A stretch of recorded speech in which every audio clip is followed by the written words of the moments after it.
Magandang umaga po sa ating lahat at purihin ng Panginoon for this opportunity to learn from His Word. Once again, tayo po ay nasa huling linggo na po ng ating 2020 and we thank the Lord because we are able to surpass itong 2020 na ito ng may kalakasan at nandiriyan ang biyaya ng Panginoon sa atin bilang iglesia. At salamat sa Panginoon because nandito pa rin tayo. We've been in this situation for the last 9 months or so. But we thank the Lord because we are continuing itong buhay natin sa kabila ng pandemya na ating na-experience. And sa umagang ito ay gusto ko po na tayo ay mag-aral ng salita ng Panginoon na matatagpuan sa Hebrews chapter 3 verse 20 to 21. But before that, tayo po ang muna ay manalangin at samahan po ninyo ako. Let us pray.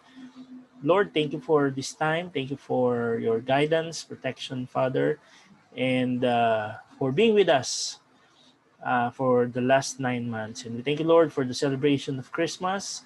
We're able to celebrate it with our family and with our church. And thank you, Lord, for providing for us and for giving us all the blessings that we have.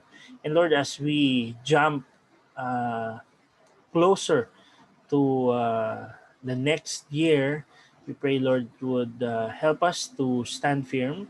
Help us to finish this race, oh Lord, that you have given us. Help us to finish this 2020 na merong kalakasan, Panginoon, na merong katiyakan, Panginoon, para sa kaluwalhatian ng inyong pangalan. Ito po'y dalangin namin sa pangalan ng Panginoong Yesus. Amen. Amen. Itong Hebrews chapter 3 verse 20 to 21, ito po ay benediction, no? Ito ay benediction, kumbaga parang concluding part ng Hebrews ang passage na ito. Alam natin when we talk about benediction, when we talk about yung last part, di ba? Kapag nagbe-benediction na yung pastor, nagbe-benediction na, ibig sabihin nito ay patapos na yung service, no? Patapos na yung service, yung mga tao ay pauwi na, no? But alam ba natin na ang benediction ay napaka-importante, no? Na portion to impart, no? A gift from God. Nag-i-impart ng grace, mercy para sa ating mga buhay, and we must not take it for granted, or we must not treat it casually, no? Because this is very important, no? Itong passage na ito in Hebrews chapter 13, 20-21 says, "Now may the God of peace, who brought again from the dead our Lord Jesus, that great shepherd of the sheep, through the blood of the everlasting covenant, make you perfect in every good work, to do His will, by working in you that is well-pleasing in His sight. Through Jesus Christ, our Lord, to whom be glory forever and ever. Amen. Amen." Hindi po lingid sa ating kaalaman, no, na ang bawat isa sa atin, we've experienced, I guess, one of the worst experiences sa buhay natin kasi na-experience natin itong tinatawag na pandemic. Marami sa atin ang nawalan ng mahal sa buhay, marami sa atin ang nawalan ng kabuhayan, marahil ang iba sa atin naghirap financially dahil nga dito sa pandemya na ating na-experience or nararanasan. Marami po tayong na-experience sa taon na ito. And lahat tayo ay talaga naman na nakaranas tayo ng ganitong mga bagay sa buhay, no? Ang situation ng mga taga-Hebrews during those times ay sila ay humaharap sa napakatinding tensyon, napakatinding hardship, napakatinding conflict itong letter na ito ay sinulat at a time na kung saan sila ay mayroong impending persecution mula sa Emperor Nero. So itong benediction na ito would bring assurance, special assurance and comfort sa kanila sa kanilang situation. And I pray na nawa ay maging encouragement din ito sa bawat isa sa atin na magtatapos sa taon na itong 2020. And may this letter from the writer of Hebrews gives us true peace, contentment, success, and completion nitong 2020 na ito. Itong part na ito po mga kapatid, no, is actually parang ito yung summary ng buong book of Hebrews, no? And makikita natin ang ilang mga bagay sa pag-aaral natin patungkol dito. Let me share with you my screen. Yan. Ang title po ng mensahe natin sa araw na ito ay pinamagatang di ba?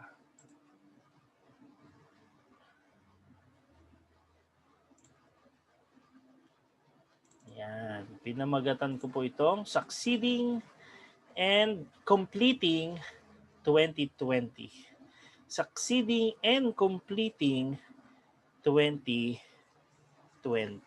Yan, sabi nga natin kanina, marami tayong pinagdaanan pero we can succeed and we can complete 2020 because of God. Because of God. Dito, alam ko, nakita natin ang kalakasan mula sa Panginoon, but let me remind you through this passage, no, ang ilang mga bagay na pwede nating panghawakan as we think of living 2020. Number one, makikita po natin that in this life, we can find peace.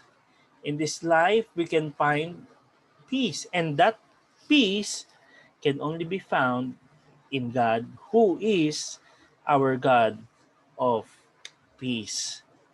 Yung katagapong sinabi dito, the God of peace, no? Ito po ay located dito sa prayer ni Apostle Paul, and it can also be found in other passages, no? Just like in Romans 15:33, sabi niya, "Now the God of peace be with you all, amen." And in Romans chapter 16 verse 20, lumabas din ang katagang ito. Ang sabi doon, "And the God of peace shall bruise Satan under your feet shortly." In Philippians chapter 4 verse 9, no? "Those things which you all have both learned and received and heard and seen in me do, and the God of peace shall be with you." In 1 Thessalonians chapter 5 verse 23, it affirms, sabi niya, "And the very God of peace sanctify you totally, and I pray God your whole spirit and soul and body be preserved blameless unto the coming of our Lord." Sino daw po yung peace? Sabi niya, God is our God of peace. Itong peace na ito ay natural sa Kanya, galing sa Kanya, intrinsic nature ng ating Panginoon. Dito po, itong peace na tinutukoy dito ng author is not just talking about tranquility, serenity, di ba po? Kung gusto natin minsan ng peace, di ba? Ang idea natin ng peace is that yung tahimik, no? Walang nanggugulo, walang maingay, wala. Gusto natin yung tahimik lang, o nandun lang tayo sa isang lugar na mapayapa, no? Hindi lamang po ito ang nais na sabihin ng author dito na magkakaroon ka ng kapayapaan, na meron kang tinatawag na kapanatagan during that time, but also the author is referring, no, to the Hebrew understanding of the word Shalom, no? Shalom. Itong salitang ito po, it carries with it a sense of completeness, of wholeness, and soundness, no? Kapag ang kapayapaan po ay nandirito, no? Sa isang mananampalataya, there is no trouble that can take him under. No? Wala po na kahit na anong bagay ang pwedeng magpaalis sa kanya noong tinatawag na joy, no? Completeness, wholeness, and sadness. Alam po natin sa taon na ito ay napakarami nating mga pagsubok na pinagdaanan. Di ba? There is what we call the absence of peace. Peace of mind, wala. Dahil threatened tayong lahat. We've been experiencing a lot of things at napakatindi ng mga pinagdaanan natin. Talagang nung unang bugso pa lang noong COVID-19, hindi natin alam. Para tayong nasa gitna ng kawalan dahil hindi natin alam kung ano ang nangyayari. Hindi natin sure kung ano pa ba ang mangyayari. May mga balita tayo na napakatindi ng virus. Talagang halos yung mga matatanda natin or yung iba sa atin talagang hindi nakakatulog, kakaisip, talagang nawala yung tinatawag na kapayapaan, kapanatagan sa bawat isa sa atin. As humans, no, we don't have this capability of effecting much peace dahil napaka-unstable nga ng buhay natin dito sa mundo. That's why, no, wala na gatiting man lang na kapayapaan ang naiiwan except what is to be found in the nature and the will of God. He alone is the author of peace because He designed it from eternity and because He carried it out in Jesus Christ. No? Nung nawala nga yung kapayapaan sa atin because of sin, no? Yung kapayapaan sa atin ay nawala, no? And we cannot compensate it by our own strength, by our own wisdom, hindi po. Nung nakilala natin ang Panginoon, it took over our lives and we found peace. Therefore, let us fix our eyes on God of peace, for only He is able to meet us at the level of our deepest needs. Sabi nga ng psalmist in Psalm, sabi niya doon, great peace have they that love Him. Ano ba ang mga components ng tinatawag na peace na ito? Ano yung mga components nito? It's power, no?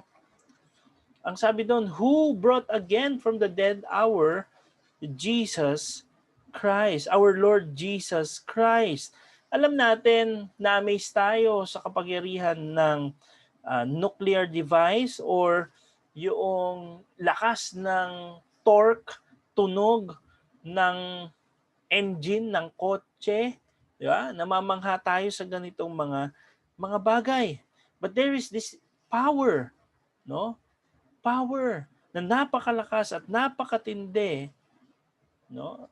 That even the death of the Lord Jesus Christ, yung kanyang kamatayan doon sa grave, no? Na ibangon siya mula doon sa katiyak na or mula doon sa tinatawag na kamatayan. That's powerful, no? Napakamakapangyarihan ng isang Diyos na nakagawa na bumuhay ng isang tao. And you know what? That power, no? That power is available to us. No?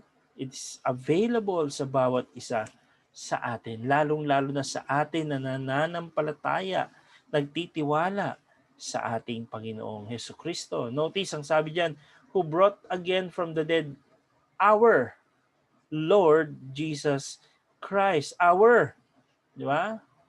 Therefore, sabi niya diyan, all the work that God did towards Jesus was directed towards us as He is the head of the body. the head of us, the church. Wala na pong mas greater na act in all of creation than the resurrection of Jesus Christ. Ito po yung cornerstone. Ito po yung capstone ng Christian faith. Even as Paul argued in 1 Corinthians chapter 15, no one beside our Lord, He ever came back from the dead to tell us whether there were life after death. Alam natin walang magician na nakagawa nito, walang ibang religious leaders ang nakagawa nito. Marami ang nagsabi na babalik sila mula sa kamatayan at mabubuhay silang muli. Ngunit ang Panginoong Hesukristo lamang ang nabuhay. Walang philosopher, walang great leader ang nakagawa nito. Ito po yung proof ng Panginoon, no? Ito yung proof ng Panginoon that He is all-powerful, that He is the only true God, and He is the only way to heaven. Wala po na kahit na anong nakamatch nito, His power.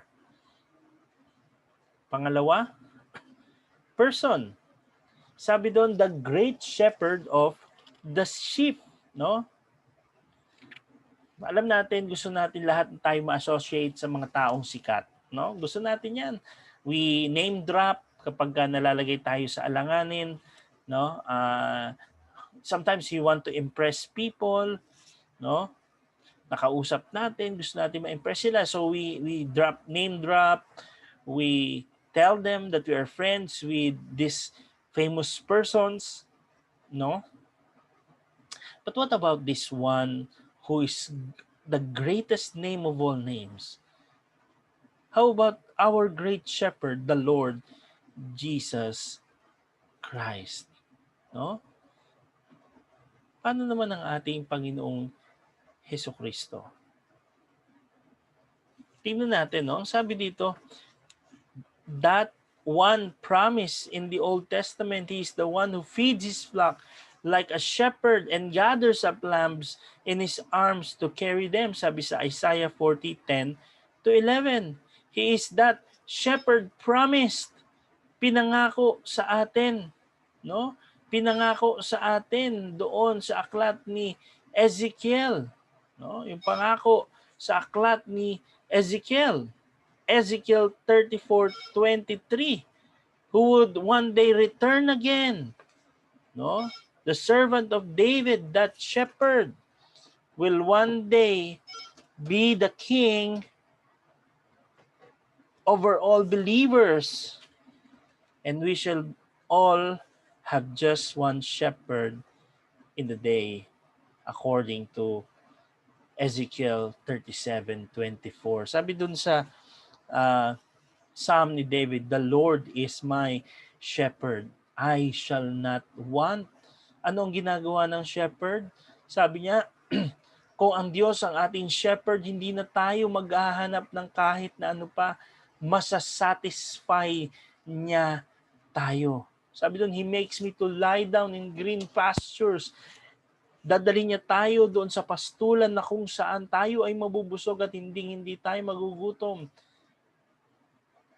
Diba? Yung idea ng pagpo-provide ng good shepherd sa bawat isa sa atin, no? Hindi lang 'yon, not just the shepherd, no, feeds his sheep, instruct his sheep, but this shepherd also lays down his life for his sheep. So, siya yung nag-offer, and at the same time, siya rin yung offering, yung sacrifice ng kanyang sarili. Di ba? Napakaganda, napakadakila, no, ng shepherd na ito. He is our great shepherd. He is, as the whole book of Hebrews affirms, great in His person. Therefore, He is greater than He is greater than even the angels or any mortals. He is also great in office. Wala pong maiko-compare dito sa ating Diyos, sa ating Panginoong Hesukristo. not the high priest Aaron, priest king Melchizedek, the great leader Joshua, or even Moses. He's also great in his power because he came down to do his Father's will. And he's even great in his grace. Paano niya tinitreat yung kanyang flock? He never abandons his flock. He always loved his flock. Ano ang plano ng ating Panginoon? No? Through the blood of the everlasting covenant. Yung original plan ng ating Panginoon, no? Original plan ng ating Panginoon from eternity past has never been upset or overthrown sa kabila ng mga pagkukulang natin through all out the ages, because it is an eternal, everlasting covenant. Covenant ng Panginoon ito, pangako ito ng Panginoon. Hindi ito mabubuwag dahil ito ang kanyang pinangako sa atin at gagawin ng Panginoon anuman ang kanyang pangako sa atin. No? The covenant that God made with Adam and Eve in the Garden of Eden in Genesis chapter 3:15. Anong sabi doon? No? Siya ay magiging matagumpay. In Genesis chapter 12 verse 2 to 3, ang covenant ng Panginoon kay Abraham, no? And I will make thy name great. Sabi niya, di ba? Your name will be scattered, no? Just like the sand in the sea. Lalawak. Even the covenant with David in 2 Samuel chapter 7. And even the covenant that was renewed in Jeremiah 31 to 34. Why was it sealed by the blood? No? Bakit yung dugo? Because this blood refers to the substitutionary sacrifice or sacrificial death of Christ. And this blood satisfied the divine justice of God. Sabi nga doon, di ba? When we are poor, we are unable to make any payments for ourselves. Christ died for us. Itong dugo ng Panginoong Jesucristo na tumigis, ito yung great pledge ng assurance of peace with God. And since the covenant is eternal, we must not fret or we must not worry. The means and the plan are sure. Alam natin, totoo ang pangako ng Panginoon. Hindi niya tayo pababayaan. Kailan paman. No? Hindi i-reconstruct, i-revise ng Panginoon yung kanyang plan, no? Dahil sa mga pagbabago sa mundong ito, dahil sa mga movements ng mga tao at ng mga nations. No. Our Lord has remained and on course on the same plan. Hindi siya nagbago at yun pa rin ang kanyang plano. Eternity past, pinlano ng Panginoon ang lahat ng bagay na ito para sa atin. Ano ba ang purpose ng peace na ito? Itong prayer na ito ay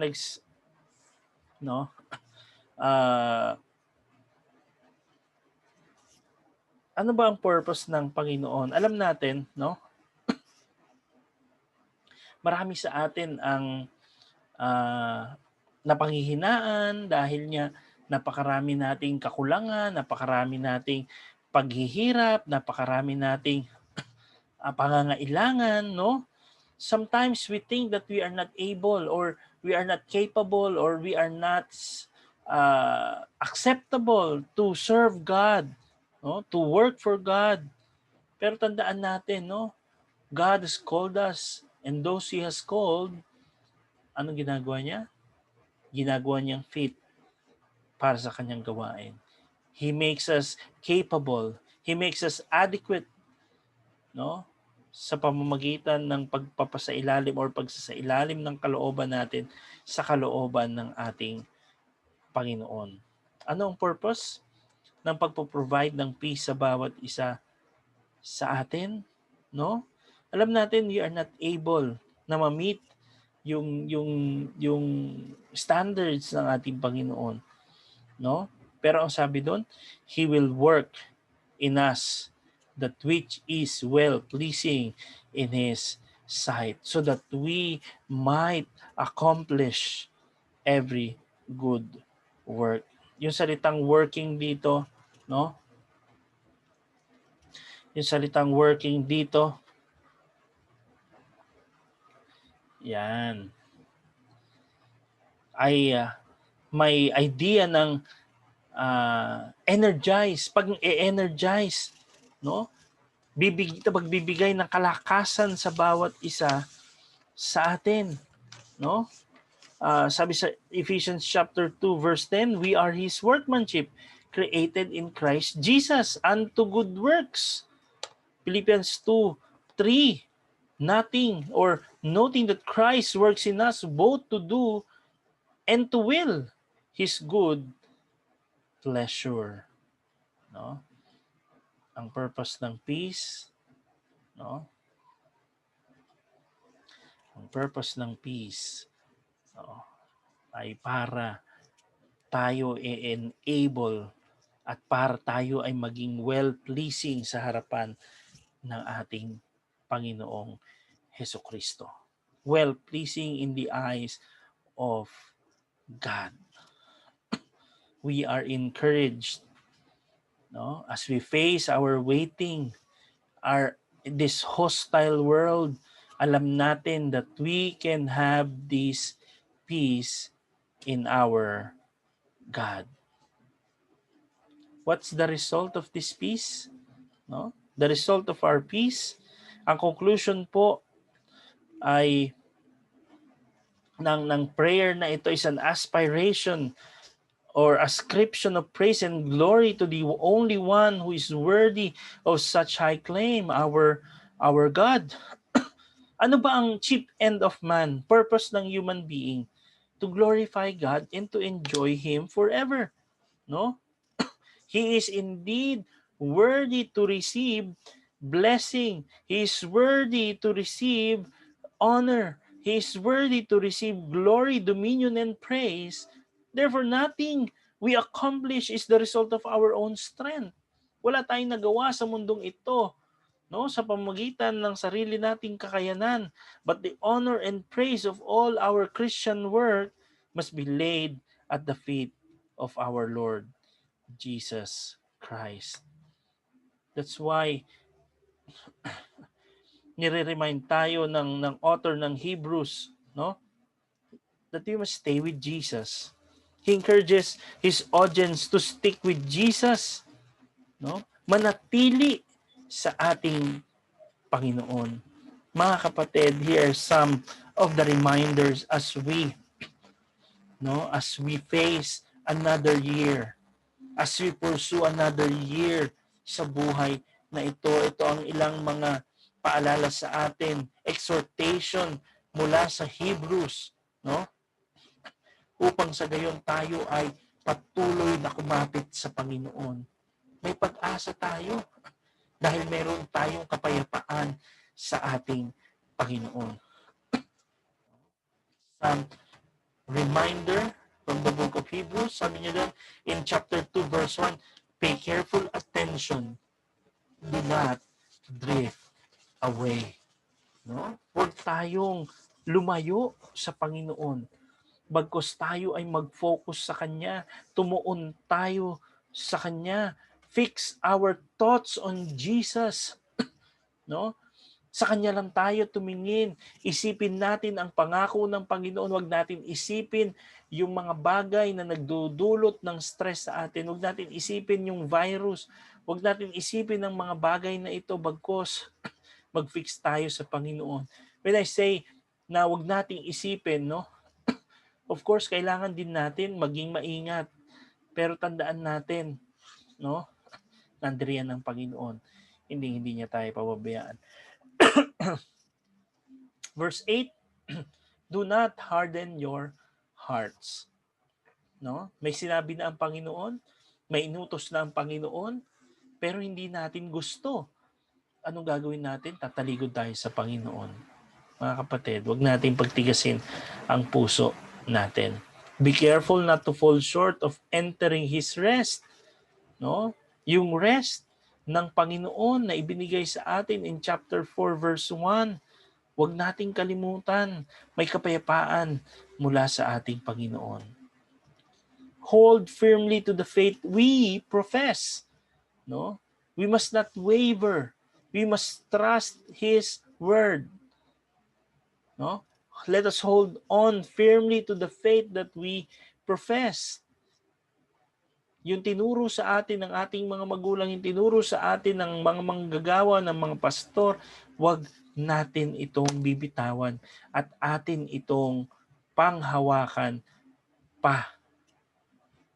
As we end this year, ano man ang dumating sa atin, kung tayo ay nakakapit sa Panginoon, hindi tayo babagsak. Chapter 5 verse 12, be mature in the faith, mga kapatid. Be mature in the faith. Hindi yung parang baby pa rin tayo hanggang sa ngayon. Sinusubuan pa rin tayo. Bagkus dapat nagmamature tayo. Remember those earlier days when you stood your ground. There are times in our lives in the past, no, na parang mayroong matitinding pagsubok sa harapan natin. Nakala natin wala na, tapos tayo. Pero nakita natin na nalampasan natin ang mga bagay na yon dahil sa ating Panginoong Hesukristo. Tandaan natin, alalahanin natin yung mga bagay na yon. Dahil noon pa man, hindi na tayo pinabayaan ng Panginoon. How much more ngayon? Do not throw away your confidence. Huwag natin itapon yung confidence natin sa Panginoon. Sabi natin, He will never leave us. He will never forsake us. In chapter 11, no, yung author ng Hebrews, sinabi sa kanyang mga audience to have faith. So sabi niya sa kanyang audience, have faith sa ating Panginoon. We are people of faith, mga kapatid. But faith is more than just a set of beliefs. Faith is more than knowing about Jesus and believing in Jesus.